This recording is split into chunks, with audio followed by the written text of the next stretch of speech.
सबसे पहले मैं कहना चाहूंगा कि खुल जाएंगे सभी रास्ते, तू रुकावटों से लड़ तो सही, सब होगा हासिल, तू अपनी जिद पर अड़ तो सही।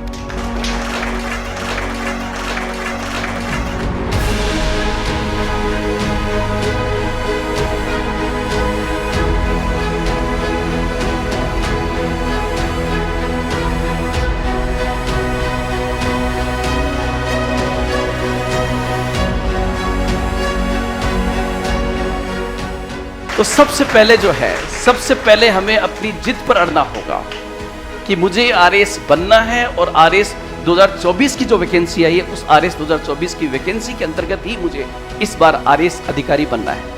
आपको जैसा कि जानते हो सभी लोग कि सिविल सेवा जो है इसके 3 चरण हैं, प्री, मेंस और इंटरव्यू। कोई मुझे एक लाइन में पूछे, मेरे 22 साल के एक्सपीरियंस को पूछे कि सर 22 साल के इस अनुभव को आप ये बता दीजिए सर कि आरएएस परीक्षा के लिए क्या चाहिए सर, प्री में क्या चाहिए, मेंस में क्या चाहिए और इंटरव्यू में क्या चाहिए। मेरे विद्यार्थी मेरे मध्य बैठे हुए हैं, जो आज आपके बीच में अधिकारी है वो भी मेरे विद्यार्थी किसी न किसी समय रहे हुए हैं, हमारे संस्थान के साथ में जुड़े हुए हैं। तो इस क्रम में मैं कहना चाहूंगा कि जो एनर्जी का लेवल आपका आज है, अगर उसी एनर्जी के लेवल को आप अपनी इस प्रोसीडिंग के अंदर 1 साल तक अगर उसी ऊर्जा की उत्साह को बना के रखते हो, तो दुनिया की कोई ताकत जो है वो आपको रोक नहीं सकती।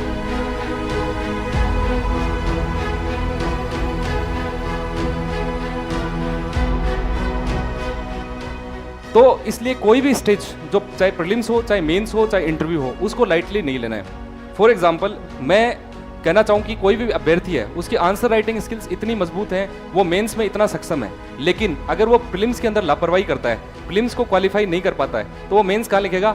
अपने रूम में बैठ के लिखेगा। उसके पास कितनी भी ज्ञान की गंगा हो, वो उसको प्रदर्शित ही नहीं कर पाएगा।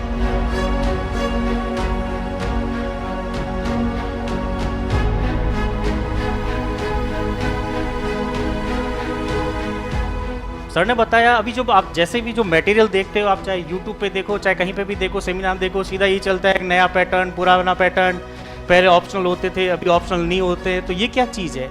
आप लोगों के मन में ये आता है कि क्या पहले वाला जो पैटर्न था वो आसान था या अभी वाला आसान है? तो मैं बता दूं कि पहले वाला, ना तो पहले वाला आसान था ना अभी वाला आसान है, ठीक है।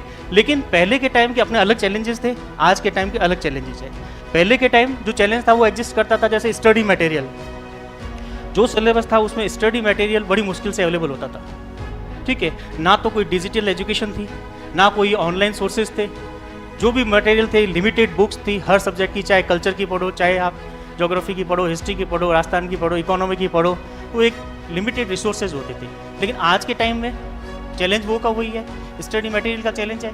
अब प्रॉब्लम ये हो गई है कि पहले तो मटेरियल मिलता नहीं था, और अब आज जो मिलता है वो मटेरियल बहुत ज़्यादा मटेरियल है। अब आप यहाँ बैठे हो, अगर आपका मोबाइल देखा जाए तो आपके पास भरपूर सामग्री है पढ़ाई से संबंधित। कितनी पीडीएफ देख लो, आपके पास 2, 3, 4 कोचिंग इंस्टीट्यूट के नोट्स होंगे, इकोनॉमिक सर्वे होगा, पुराने पेपर्स होंगे, सारे चीज़ें होगी।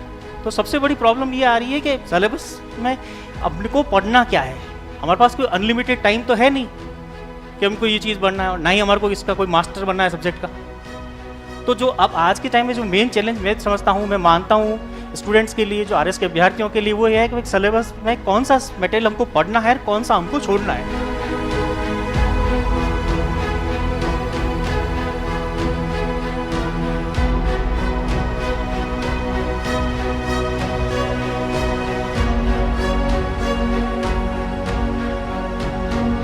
आप ये बताइए कि कोई भी एस्पिरेंट होता है, उसको कोई भी परीक्षा पास करने के लिए, सफलता पाने के लिए, आरएस बनने के लिए, आईएएस बनने के लिए मुख्य 3 चीज़ों का ध्यान रखना होता है।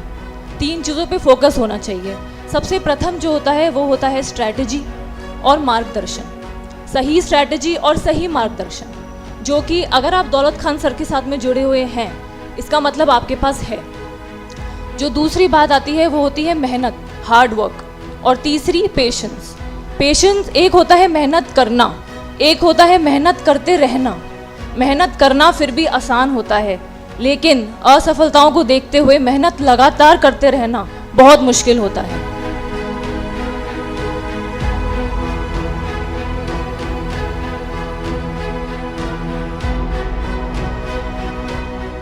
एक समय था जब मैं भी आपकी तरह दौलत खान सर की क्लास में पिता के साथ बैठा हुआ था और सोचता था कि ये जर्नी है जो कहाँ जाके ख़त्म होगी। मैं मेरी सिविल सर्विस की जो जर्नी है वो आप लोगों के साथ शेयर करना चाहता हूँ, क्योंकि मैंने इसके दौरान काफ़ी स्ट्रगल किया और जो मेरी बहन दिया है और मेरे ब्रदर इन लॉ रजत हैं, उसी संघर्ष का परिणाम है कि वो फटाफट 1 या 2 अटेम्प्ट में ही सिलेक्ट हो गए और उसमें दौलत खान सर का मैं विशेष रूप से योगदान मानता हूँ।